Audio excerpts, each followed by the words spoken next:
Joe asked me to say a few things about myself. I'm a self-taught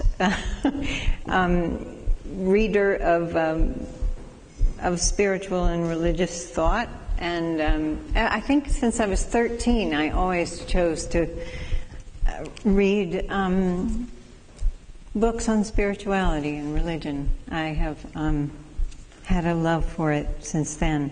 I was a playwright, and then 20 years ago I started writing essays on faith. 10 years later I figured out how I could find an audience for them by starting a spoken word website called Listen Well. And I post one 10-minute essay every month. It's very easy, boing. And if you don't agree with me, you can always shut me up. So today I thought I would read from both my new book, which is not published yet, and To Hear the Forest Sing, which is a collection of essays, some of which were recorded for my site and some which have never been recorded. The Christian mystic Emanuel Swedenborg wrote that God was both love and wisdom. He believed that without love we could not exist, that love inspirited us. I was born loving animals. I love them all. In an African chase scene, for instance, I am rooting for both parties. I could love a hyena. Swedenborg writes that our loves, our passions, he uses the words affections, not only animate our brief lives here on the planet, but that we follow those loves through eternity. This resonates, and surely there are animals in heaven. Love has mysterious connecting capabilities. I try not to use the word power because power implies force. You cannot force love. Love cannot be wielded. You can only allow love to have its way with you.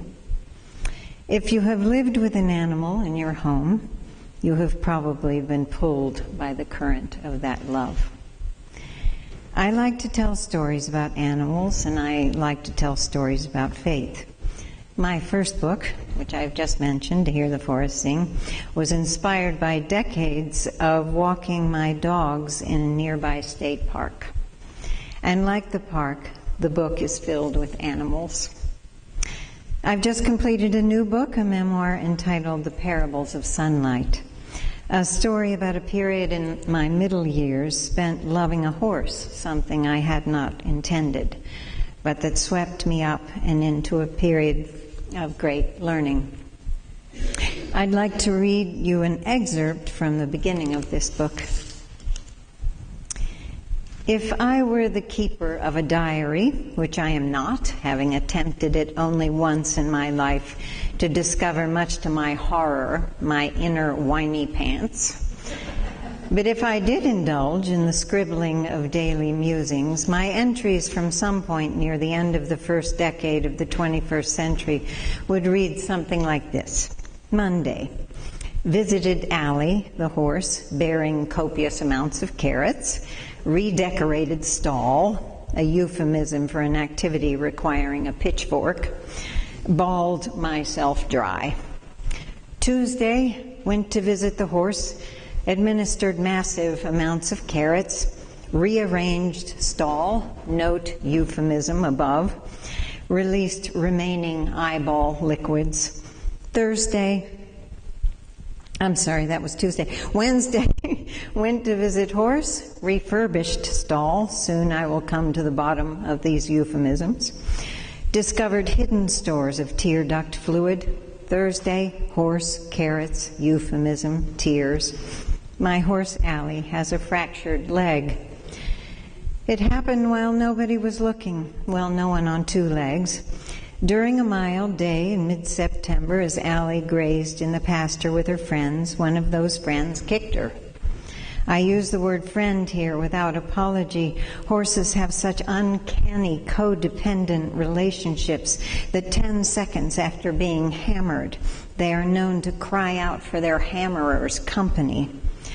Allie had entered my life 5 years earlier with two very distinctive characteristics: a perfectly etched white heart adorning her forehead, which symbol in its positioning might explain a certain tendency toward oversensitivity, and a trying habit of securing the absolute bottom level of all equine pecking orders. If a horse was going to be picked on, that horse would be Allie. I took Allie on rather reluctantly. I have always had an intimate relationship with doubt. The powers of doubt are like mosquitoes, I have found.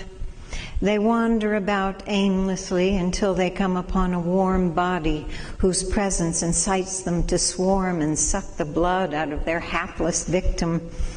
I have tried a number of popular repellents, but none that I can unequivocally recommend. The warmth that attracts these powers is generated by surety, or so it seemed to me. Whenever I am most sure of a choice, whenever I have a feeling that almost resembles conviction, doubt rushes in with as much vigor as the initial inspiration and attempts to throttle the certainty right out of me. This has been such a repetitive phenomenon that I wonder whether the pattern might be universal for those like me who are particularly bothered by doubt.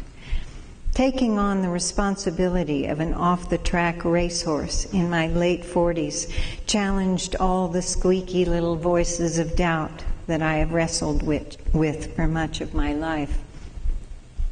Could it have been the teacher who sent her to me? Let me explain.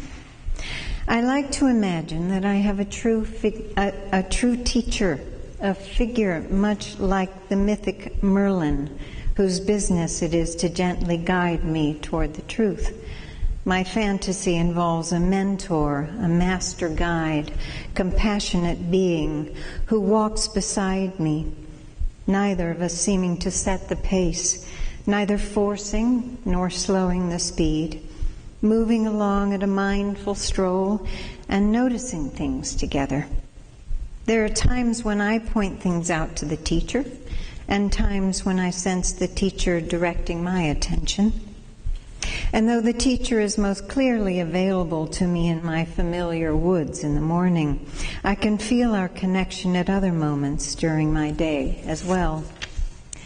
The teacher delights in pointing out examples of the easy harmony of the natural world, a flock of birds flying in unison, a phenomenon that has never been satisfactorily explained by science, is a favored sight. As this sight most often occurs while driving, the teacher and I can be quite a menace to motor safety as we weave along in jaw-dropping wonder while scores of birds, moving as one, lift, dart, alight, flawlessly in sync. We marvel, clapping and laughing like a couple of 2-year-olds. Animals offer wonderful examples of how to listen to the teacher. When a domestic animal travels miles and miles alone across uncharted territory to find his owner, this is often tossed off as some sort of instinct. But I believe animals are simply much better able to listen to the teacher than we are. My friend Patty put it so simply when she suggested it's because they're so still. Stillness is a favorite theme of the teachers. But its opposite, busyness, is something we worship in this country. We hear its devotees every day. How's it going? Keeping busy. Good, good. Our poor teachers. This is such a difficult atmosphere in which to conduct a lesson. Can you imagine if it were more like this? How's it going? Finding stillness. Good, good. The teacher loves to instruct through the behavior of animals and delights in sending me special sightings from the faunal kingdom. My head will suddenly wrench around, allowing me to catch some rare sight of owls at midday, groundhog picnics, wild turkey parades. Once, while driving down the road where I live, my head spun around to peer down a long driveway, and there, as if to illustrate cross-species communication, was a cat and a deer in silhouette. The cat sat with nose lifted, as the deer, with bended head, gently touched the nose of the cat with her own in silent dialogue. My head has craned and spotted all of my life. I once went on an African safari and managed to outspot our Kenyan guide. I have on several occasions been rewarded with sightings in answer to specific requests. Once, while driving home late one night with my husband, Matt, I said, "I don't believe I've ever seen a kestrel. Have you? I would love to see a kestrel." The next morning, very early, Matt and I were awakened by a tapping on our second-story bedroom window. We both sat up in bed to look at the source of the racket. A kestrel, a small, bright-eyed hawk, perched just outside, pecked on the glass, stopped to stare at us, pecked some more, stared again, and flew away. I could almost feel the teacher's laughter shaking the bed. Of course, animal sightings must be simple wishes to grant. It's those others, the ones that require the tangle of human free will, that must be so tricky. The teacher has an uncanny ability to find meaningful linkage among seemingly random occurrences. This talent is most pronounced when there is a time limit, say at a mingling party when one spends no more than 15 minutes attempting to interact. If the person is new to me, it seems inevitable that within the first 5 minutes we will uncover the one, often minuscule thread that connects our lives. One or the other of us will mention some obscure fact from our past, brushing against a name or a place when, like two electric wires crossing, we spark and flash, no longer strangers. I hope I am sufficiently grateful to the teacher when this occurs. It often feels quite miraculous. It's a small world, you often hear, but the teacher knows better than to draw such a banal conclusion. The world is vast, with billions of disparate lives. The magic of such specific connection among such fathomless possibilities is meant to awaken us to the miracle of unity and guidance. Or as Ralph Waldo Emerson suggests in The Oversoul, his own tribute to the teacher, somewhat higher in each of us overlooks this byplay, and Jove nods to Jove from behind each of us. If I were offered a superpower, it would be to have binocular vision. I could see all of the creatures that scamper and slink and fly and gallop around this precious planet. The other day in the woods, I walked by a tree that I know to occasionally house a raccoon. I have seen her perhaps 1 out of every 100 times I pass this tree. And when I do see her, she's hidden, sleepy-eyed in her little hidey hole. But last month, however, I was walking near the tree and I heard a very loud, shrilling whistle, which sounded so human. I thought, maybe that's the teacher telling me to look for the raccoon. And not only was she there when I found the little spot where I could see her, but she was hanging out and practically waving at me. I waved back. The next story I'd like to read is from To Hear the Forest Sing. And I've just said the Hear the Forest Sing is filled with animal stories, not only animal stories, but this is one of them. At the end of each year, I try and sift back through the moments where I believe I've been given a glimpse of the workings of God. I have given up looking for the thunderous and search only for those quiet, tiptoeing revelations that I have learned to recognize. One year, the means of this revelation was so small it could fit into the cupped palms of one's hands. I was living in New York at the time with my then adolescent dog, Happy. One morning, while walking her in Washington Square Park, I noticed a pigeon behaving oddly near the tops of the trees. She would attempt to fly out from one of the trees just above the central sidewalk, jerk suddenly to a stop, and then travel as if dragged in a low arc back to the tree. On closer inspection, I could see that the pigeon's feet were tangled in the end of a long line of plastic fishing line. In following the line from the bird, I could see that after 30 feet or so, it was wrapped around a high branch of a tree, and after another 30, its end was knotted around the wooden slats of one of the park benches. I couldn't imagine how this had come to be, but the sight of the bird's repeated attempt to free herself was horrible to witness. It was very early, and there were few people in the park, and of those few, none seemed to be paying the least attention to this dismal scene. I tied my dog, who was watching the low swinging bird with growing interest, to a nearby bench and moved to the spot where the fishing line was attached.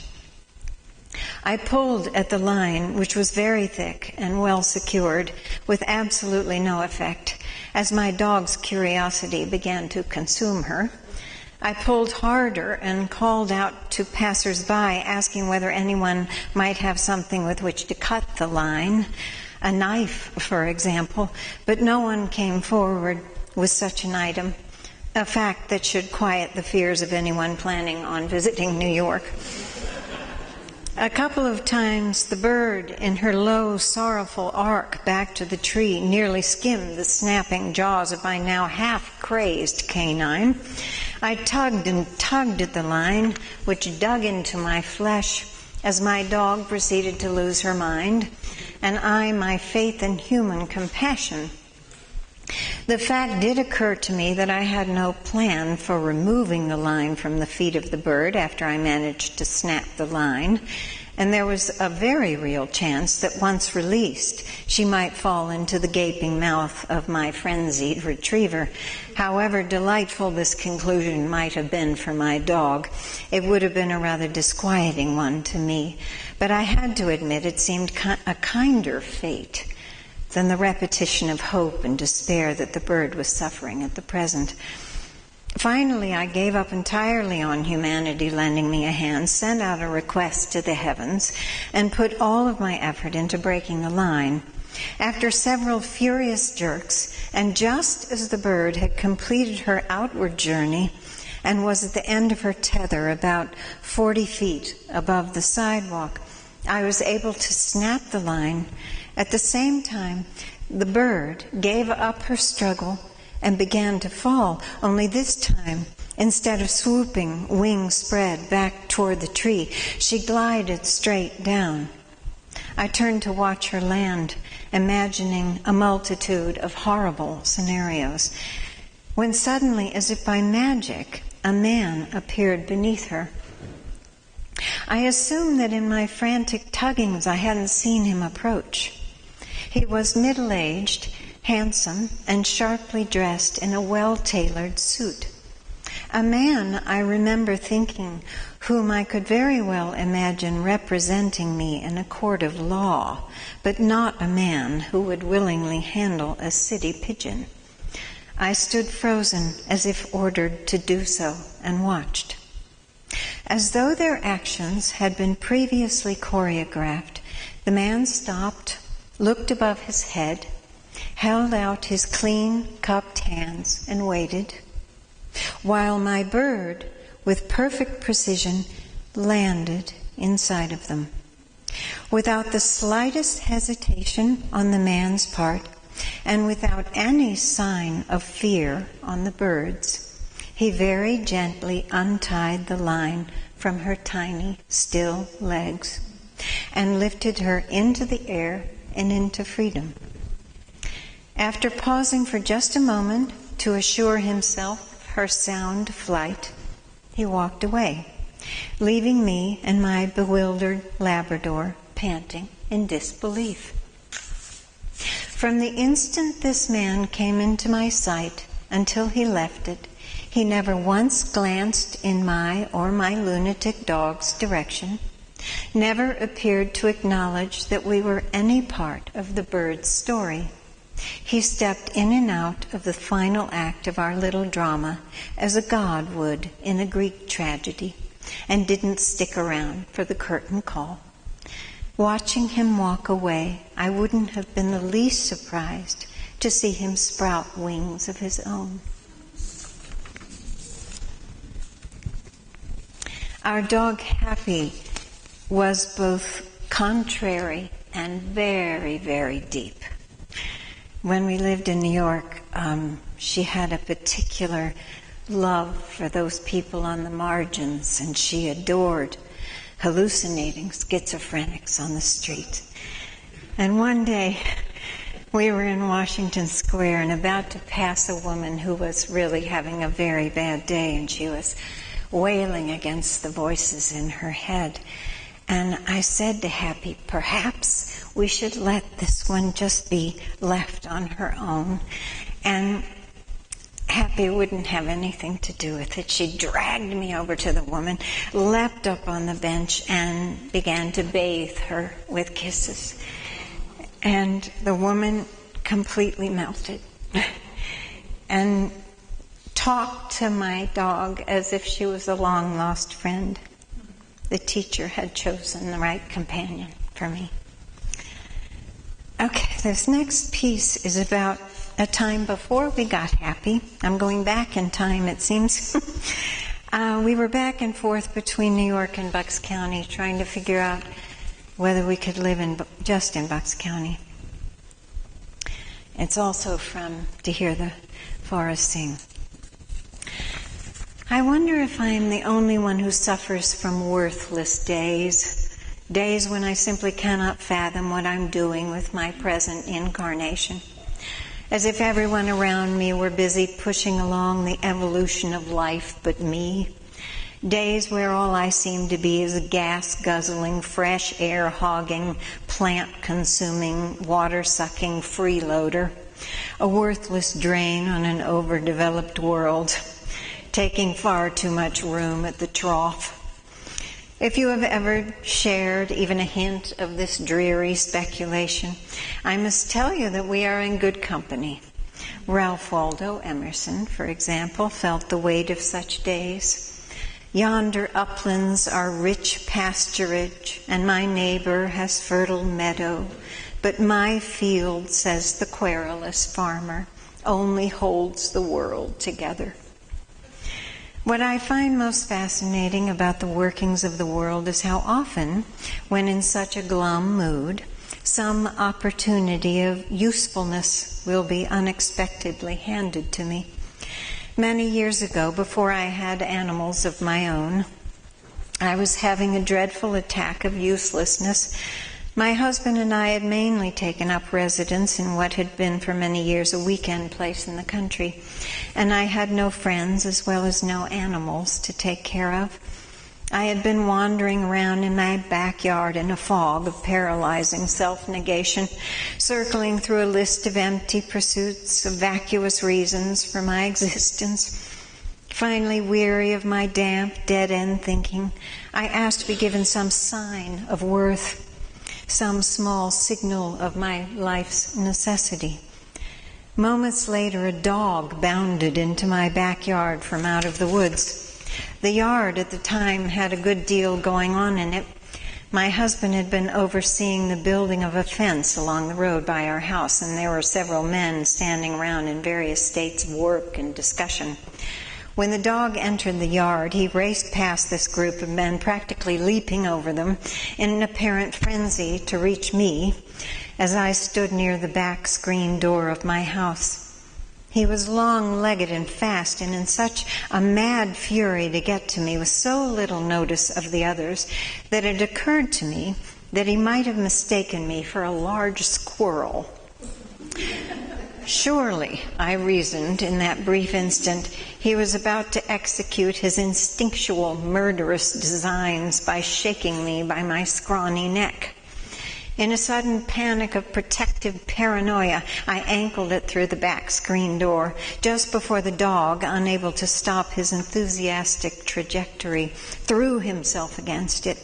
He recovered partially and stood panting and staring at the door. I hot-footed it around to another room and looked out a window that would allow me to study him without his notice, and perhaps detect from this point of relative safety any signs of rabies or mad cow disease. Somehow he sensed my presence, turned to my window and raced over to it, placing his great paws on the windowsill to peer in at me. I asked him through the safety of the window why it was he didn't just go out and find one of the men who was working in the yard. I suggested he might find the men less defensive of their necks, and therefore more inclined to listen. Without a glance in the men's direction, he stared fixedly into my eyes, allowing me to make a more studied assessment. He was a mixed breed of the largish shepherd-like variety. Faintly curling tail, long wolfish nose. He wore a rather dear, albeit anxious, expression. He did not look the least like a hardened assassin.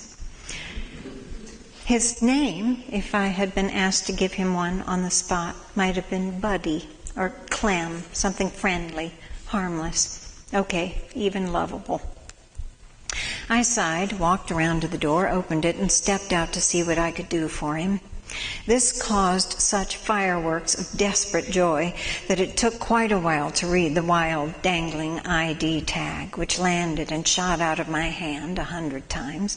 Finally able to detect a phone number, I hunted for a pen, hunted for a piece of paper, hunted for the phone, while the dog continued to circle and leap, allowing less than 2 inches to come between us. The phone call elicited an equally mad fit of joy from his owner, a mother who told me how many torturous days he had been missing and how much his child housemates had wept since his absence. She came at once, eliciting wails of gladness from both parties, and the circle of losing and finding was complete. I wrung with gratitude for hours afterward. This whole scenario took perhaps 20 minutes and was entirely lost on the men at the fence project. Months later, when I mentioned the lost dog story to my husband, he was completely clueless. "Dog?" he asked, "in our yard?" The incident of the dog's deliverance was clearly designed for me. And now here is where the idea of answered prayer becomes a bit tricky. I am not implying that the loss of the dog and the subsequent anxiety of his family were designed only for me. I tell this story because I believe it illustrates the remarkably intricate design which weaves all of our needs into such a fine pattern that if we were able to follow each thread backward through the complexity of connection and miracle, if we took the thread of my own dreary thinking, the thread of the dog's fearful journey, the thread of misery from each member of the dog's household around the loss of the dog, if we took these threads and attempted to follow them back even a few days, we could never unravel the wisdom behind this strange connection. The exercise would blow our tiny little finite minds. That's all. Thank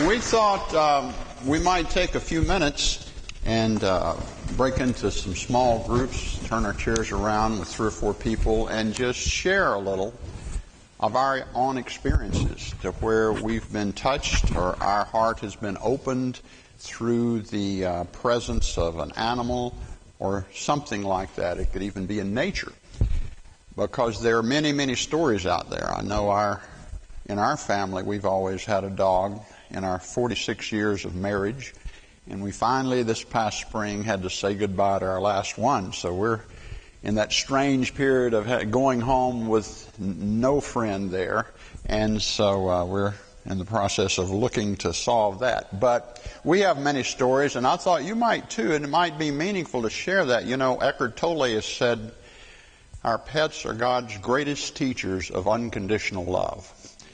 So let's just take, 10 minutes, 15, whatever we want. Turn your chairs around and make a little group of 3 or 4, and let's just share for a few minutes what might have been your stories.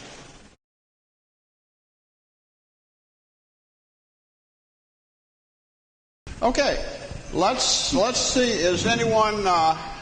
What about the groups and the stories? Who had a group that had a story that was good that somebody might share with us?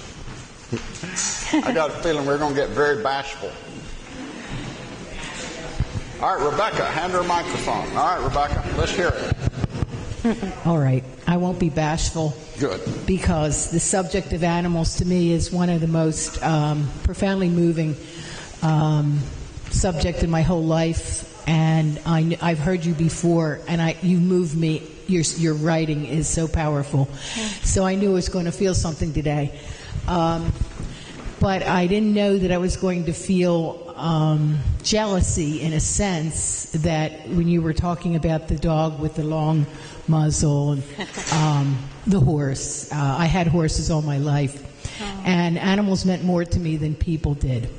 So that was all I could relate to most of my life. And when you were talking, they were all coming back to me, and I was feeling a nostalgia, and when I say a jealousy, because you've resourced them. They're still there with you. And I have worked with clay with an artist that's here. I think, did she leave, Diana? When I met Diana 20 years ago, I said I wanted to sculpt horses, because when I was a kid, all I did was sculpt little horses instead of studying. So she knew that was an avenue for me, that I could sculpt these horses. But when you were talking about your horse, and I was picturing the star on her head, and you were talking about the personalities and the sensitivities, that I'm so aware that animals have a profound sensitivity, and I never really appreciated that in human beings, because oftentimes true animal people, are the hardest on humans, because they get hardened because they can't trust the humans. So it took me the first half of my life only being into animals, and I figured after I had to give up my animals because of circumstances, I said I figured I have to look at humans like animals now. Good. And that way I can relate and love them too. Yeah. And just see the whole connection, the spiritual connection as well, is just one amazing journey. And thank you for being here and articulating your stories to make me feel something today. Oh, thank you. You know, one thing that came up, Diane was telling a story about your father died the same year as your beloved dog. And I have found in my life and many friends' lives that a beloved animal will often die in the same period as a beloved person. And I believe that the animals help us to mourn the people, because the death of an animal is just simply sad, and you can just cry your heart out. But the love of a human is more complex. And Happy, who would have loved to have eaten that pigeon in the story. She was a lot like my mother, and she died the same year as my mother. And I do believe that she helped me to mourn my mother. And I don't know if this has happened in anyone else's world, whether they have found this to be true or had the timing work out that, nope, theory tossed. You did. Yeah. Yes? Good. Yeah, let's use the microphone. Or were you going to say something, or you're just responding? I was just going to say that I didn't realize this. I feel a little silly to not have realized this now.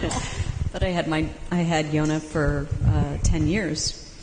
And when you said Happy was so much like your mother, I stopped. I was like, oh my gosh. Yona is so much like my father. My father would make me laugh. And Yona was calm. My father was not calm when I was young, but he found his balance. And he was a calm, protective anchor. Part of why I'm feeling a little anchorless right now. I just lost my dog in December. It was almost a year ago. Yeah. I wonder how many people are in that boat. You're the third. How many have lost an animal this year? Yeah. Yeah. It's So hard. you need to be here. Yes. Oh, yeah. Yeah, let's, Gail, did you have your hand up? I don't know. Gail had, oh, okay, same group. Well, then Lori had hers Lori? up. Yeah, Lori? I'm not going to tell the really sad one. I'm sorry. But when you're talking about fear, I had not been feeling well, and I had this beautiful little 3-year-old puppy that I adore, and it's a miracle how I found him, and I won't do that story. I could talk for an hour about this dog. Anyway, I wasn't feeling well, and I was worried about who would take care of him if something happened to me. And I wanted to stop worrying about it and release it. And I asked God to please send me a sign that he would be taken care of if something happened to me, and that I didn't have to worry. And my dog's name is Kramer. And I said, Lord, this is kind of how I put things out there. I said, please send me a sign. I need to hear the name Kramer 3 times today, and not somebody saying, what's your dog's name? Because that's cheating.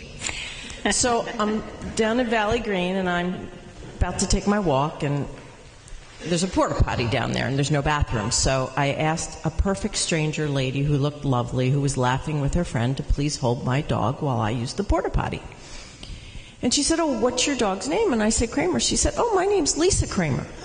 Oh. So, and I said, but I need to hear it 3 times.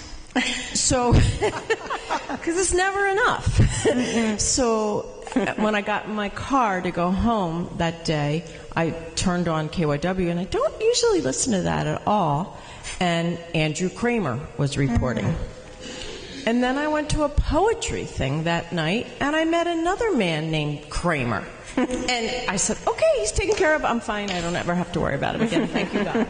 That's kind of a nice story. Very nice, yes. Yeah. Great. Okay, Max? Yeah, here's the mic here. I've always found animals to be the teacher directly in my life. So when I was living alone in western Massachusetts, I got a little Sheltie puppy. He was the size of his head of it when he finally grew up. He's just a tiny little thing. And so I fenced a little part of my front yard for him to run. I made a little dog door for him to come in and out on his own. And I wanted to make sure that although I wanted him to be well behaved, I wanted him to be himself. So I was trying to parent him in a way that he could be himself.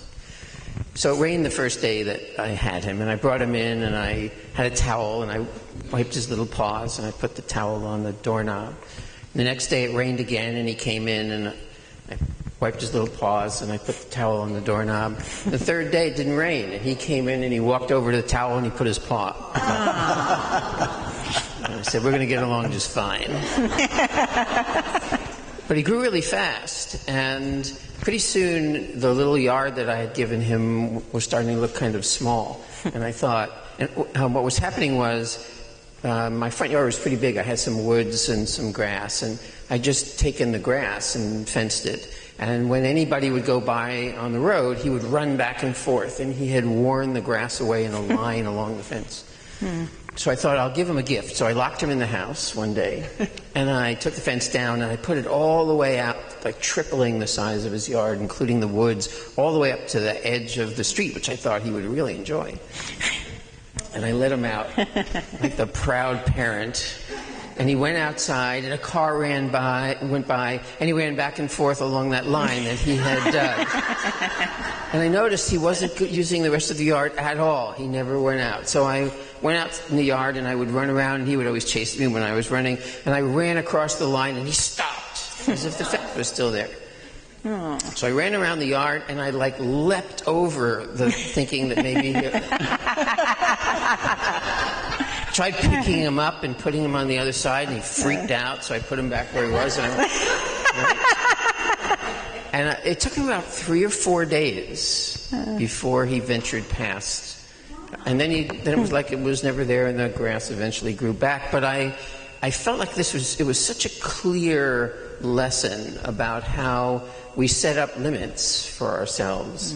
And even after they're gone, we still live as though they're still there.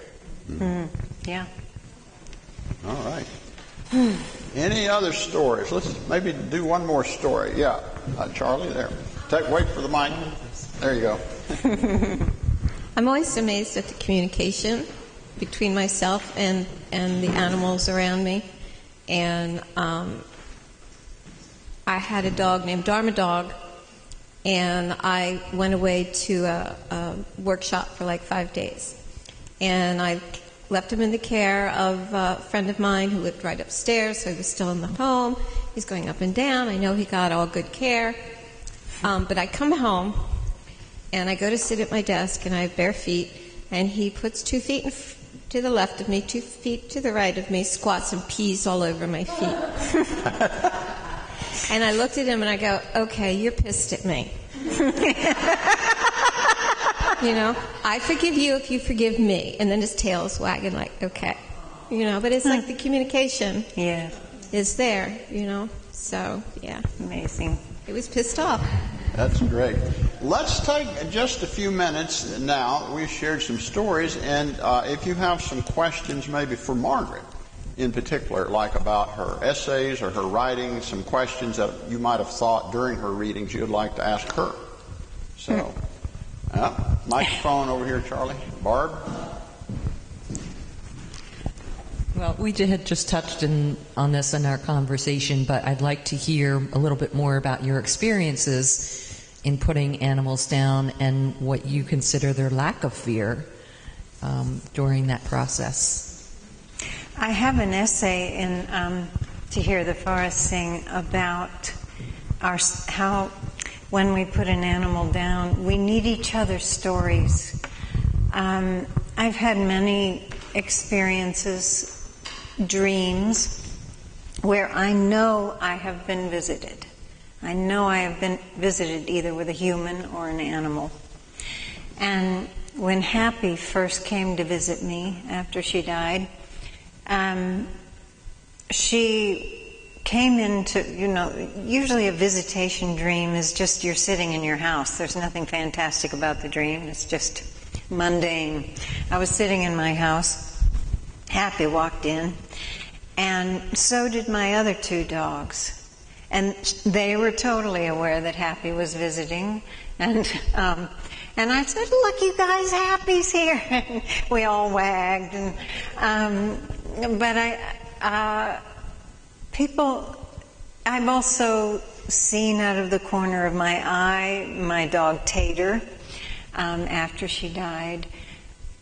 I have a feeling, and I have also walked many animals, many horses, to be put down. In fact, it sounds gruesome, but you have to dig a hole and then walk the horse next to it and put him down. They totally know where they're going. And they become quite majestic. They're ready. After looking pretty puny for many months.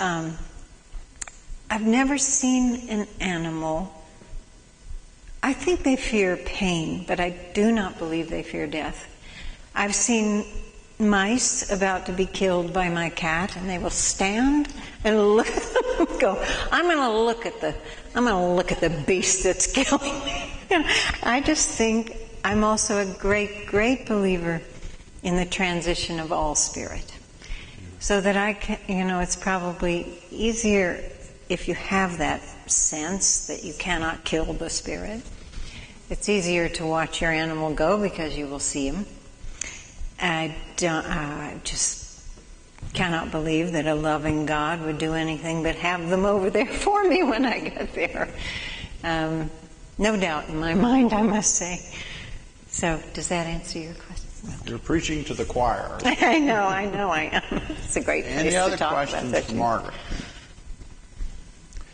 Well, that is, got one there, Joanne. My question is, do you have an animal totem? And maybe if not, do you have a favorite animal? I don't know my animal totem. Do I have a favorite? I must say I really love every animal. And not one, I know that people who have farms will kill groundhogs, for instance, and it just tortures me. I hate it to see my own dogs murder. I have a dog now that likes to carry animals around in her mouth. But they live through it. And she carried a fawn around a year ago. I've never screamed so hard. I lost my voice. And she just dropped it and the fawn got up. But no, I don't know. I had an experience once. I was given a sacrament by a fella under pretty informal conditions, but it was basically a set of Native American animal cards, and I was given. He sort of shuffled them around and so forth. I was given a series of animals. These animals are significant for you in certain ways, and the first one that I have the most to learn from, this was some years ago, was an otter, because it's so playful. Oh, yes. So I have a lot to learn about play. Is there an animal that you have yet to learn a lot from? That's a good question. I was thinking, there's a wonderful book called The Ring of Bright Water. It's about a man who had an otter, and I brought it on a trip into the deep country, and I just said to my husband, I didn't realize this book is about an otter. I'm going to love this book. And put the book down, walked across a little bridge to the dining area, and looked down, and it was frozen, but there was a hole in the ice, and an otter popped its head up. I thought, oh my gosh. I love that book. Have anybody read Ring of... Yes, it's a beautiful. Ring of Bright Water. And it's about the impossibility of having an otter for a pet. It's just, crazy pet. No, I've never. I love owls in particular. There are many stories of owls on the book cover. That's my grandmother's painting, by the way. And I have seen many owls that have, they have told me that someone close is going to pass, and that's how I always looked at them. And I'll see them, in an odd place, 9 a.m. But no, no. I have a question over here.